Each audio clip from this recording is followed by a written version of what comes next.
So at your high school graduation, what do you always say to your friends? There's one thing, you say, hey man, we're gonna keep in touch, right? We gotta keep in touch. No matter who it is, whether it's a close friend, or just an acquaintance, or your best friend, you say the same thing. You say, we're gonna keep in touch, man. Just give me your number and we'll be calling each other.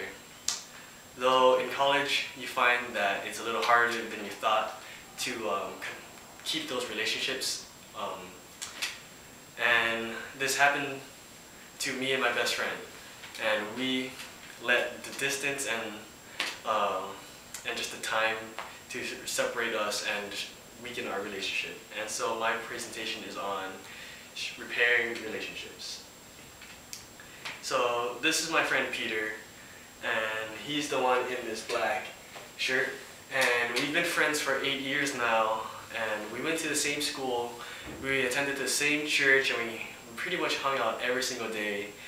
We played in the same band, and it wasn't like a marching band or anything. It was, we created our own band with a group of friends, and we just went into our friend's basement and played music all day. And we even saved each other's lives once on this hike that we went on.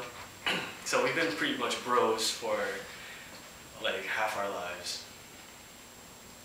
So what went wrong really in this analysis part? Well, we went to different colleges, and because of that we started calling each other less, and over time we developed new friends, and that eventually made us busy. And our conversations became less in depth and more about breadth, and so we covered more topics, but we never really became, our relationship never got any deeper after we went to college.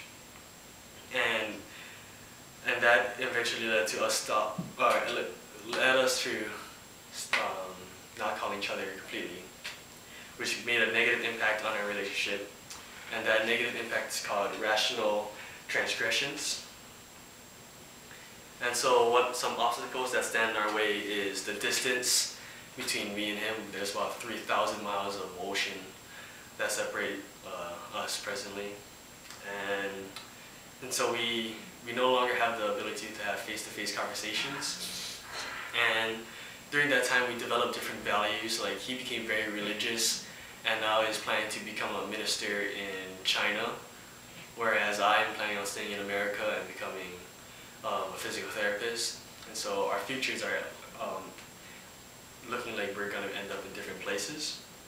And because he's so religious and I'm here at school kind of like partying, I've developed some guilt when it comes to talking to him now.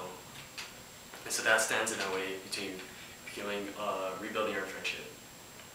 So my design is to try to reestablish our friendship, and then my desired outcome is to have us become best friends once again, as we should have been when I first came here.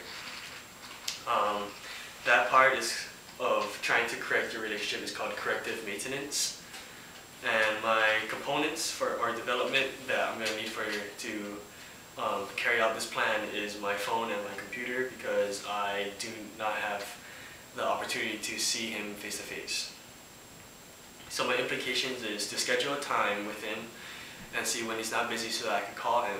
Then I call him over the phone, build a rapport, and like just catch up on what we need to, what people need to do, like converse, to build a relationship again. And then I'm gonna have to address the issue at hand, which is that our friendship is like not going the same way as we should, or have it be going. And then figure out a way to repair our friendship and think of a way to maintain that friendship after.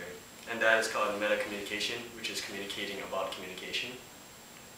And so I called him and I told him everything that was bothering me. And he understood the situation that I addressed him. We both apologized for the lack of effort that we put into the relationship. And that's called the apology, which is really important according to the IPC magazine. And we both agreed to commit more towards reestablishing our friendship after.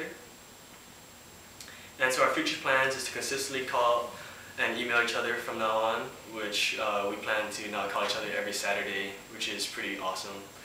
And so the first week I get back home, is that we're planning on hiking Stairway to Heaven, which is this intense hike. And so we've already made that first step of becoming best friends again. And thank you for listening.